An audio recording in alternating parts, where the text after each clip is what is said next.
Ágætu félagar í samtökum ferðaþjónustunnar. Stefán Gunnarsson heiti ég og starfa sem forstjóri fjölskyldufyrirtækisins Guðmundar Jónassonar ehf. Eða GJ Travel.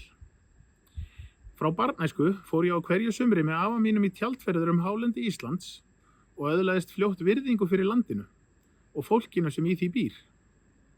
Ég var fljótur að tileinka mér örnefni og þekkingu á staðháttum og bý að þessari reynslu enn í dag.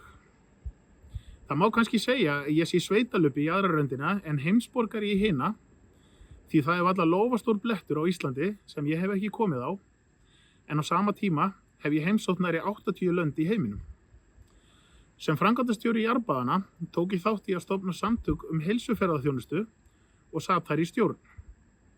Ég sat í stjórn Sjóbaðanna á Húsavík og hef starfað í ferðaskrifstofunefnd SAF frá árinu 2023 til dagsins í dag.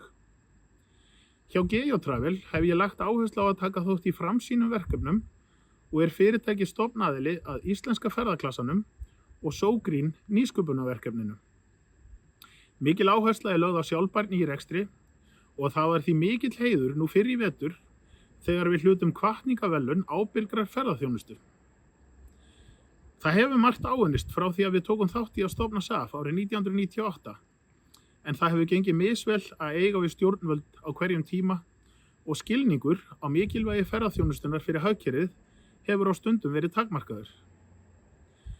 Nýsamþykkt ferðamálastefna og aðgerðaráætlun til ársins 2030 tekur hins vegar á afar mikilvægum þáttum eins og markaðssetningu Íslands, álagsstýringu og gjaldtöku á ferðamannastöðum, auk þess sem lögð er sérstök áhersla á uppbyggingu millilandaflugvalla sem styðji við dreifingu ferðamanna landið.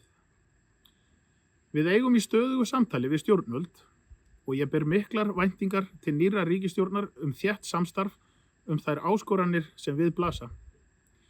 Ég kem með baráttuvilja að borðinu og ég er tilbúinn að gefa minn tíma í verkefnið og ég mun vanda mig.